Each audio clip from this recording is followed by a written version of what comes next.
Hey everyone, my name is Ace, and this is All Cool Entertainment. Recently, magically, me and I drove across the country and visited multiple Buc-ee's. And yes, that's Buc-ee's. I am not saying it the other way, I'm sorry. And they actually had a lot of cool Halloween merch while we were there. They've got a few cups, shirts, ties, socks, all sorts of stuff that are Buc-ee's branded. Now, if you don't know, Buc-ee's is a gas station, it's a convenience store, it's a car wash, and so much more. They make fresh hot sandwiches, fresh nuts, they've got a bakery, and the cleanest rest stop bathrooms in the game. Now, the coolest thing about this merch, besides Buc-ee being in like a witch or a warlock outfit, is that if you actually look closely on the little candy bag that Buc-ee has, you'll see previous year's design with Buc-ee as a ghost. I only ended up getting that first tumbler that you saw. It glows in the dark, but I really wish I got this plush. It's absolutely adorable and was easily the most popular item while we were there. And honestly, a lot of this merch was much cheaper than you'd find at a lot of the theme parks in Florida. They had little socks and ties and bow ties and all sorts of stuff for the kids. So if you're on a road trip, definitely look out for this stuff during the Halloween season this year.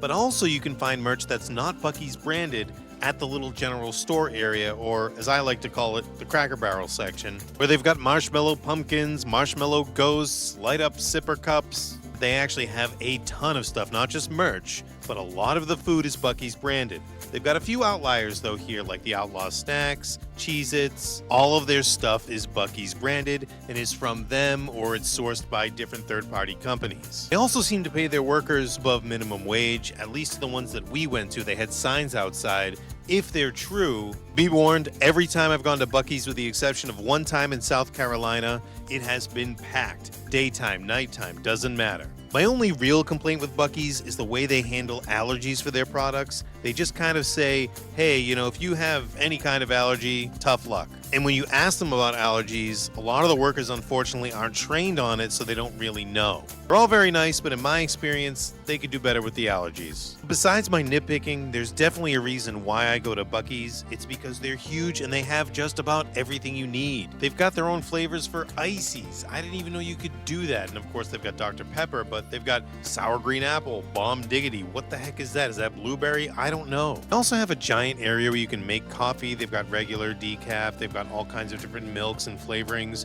which is really convenient, honestly. Now, the concept of a gas station that's also a convenience store is not exactly new, but Buc-ee's is definitely the biggest and maybe the best to do it. Places like 7-Eleven, Racetrack, they're fine, but I have to say that nothing really compares to the size and scale of Buc-ee's. However, that being said, with the problems that I was nitpicking before, I have to say that Wawa does a much better job. But that always wasn't the case. The fact that you have points that you can earn from getting gas now, in certain areas anyway, actually it might be rolled out everywhere now, I'm not sure. The mobile ordering of the food, the fact that the food is actually really good, free air for your tires, all of these things are a plus for Wawa, and even the branding for Wawa is pretty iconic. If Buc-ee's can ever make a seamless experience like Wawa does, then they may actually overtake them in my book, but currently, Wawa is still number one, but Buc-ee's is a fantastic place to go to while you're on the road, stretch your legs, maybe go to the bathroom. There's also paintings on the walls as you're walking into the bathrooms at Buc-ee's, which is kind of weird but also hilarious. If you've purchased one of these paintings, let me know. I am very curious as to how they hold up. And another contender is going to be Cumberland Farms.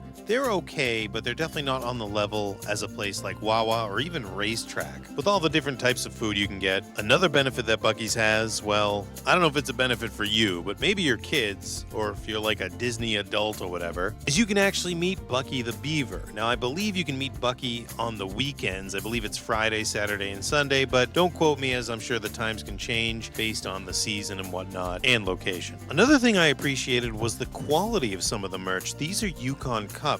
They're actually pretty sturdy. Now, some of them, of course, might scratch off when you put them in your car, but for the most part, they're actually pretty good. Now, Lee and I did grab a couple of things on this trip. We tried the dark chocolate bar over here, which was okay. Same with the popcorn that we tried, and most of the prepackaged stuff It's just okay. It gets you by and gets you through your road trip, which is fine. But if you are going to Buc-ee's, one of the things that everyone says you have to try is the brisket. But any of the fresh made food we haven't tried yet, but maybe in the future. Those are my thoughts on Buc-ee's. What do you think of Buc-ee's? Have you been here? Are you interested in going to Buc-ee's? Now that we're done with Buc-ee's, it's time to head to America's #1 theme park, Dollywood. Stay tuned for the hotels, the food, the rides. We're covering it all. And the Harvest Festival. Make sure you follow, subscribe, and please share. Thank you for watching.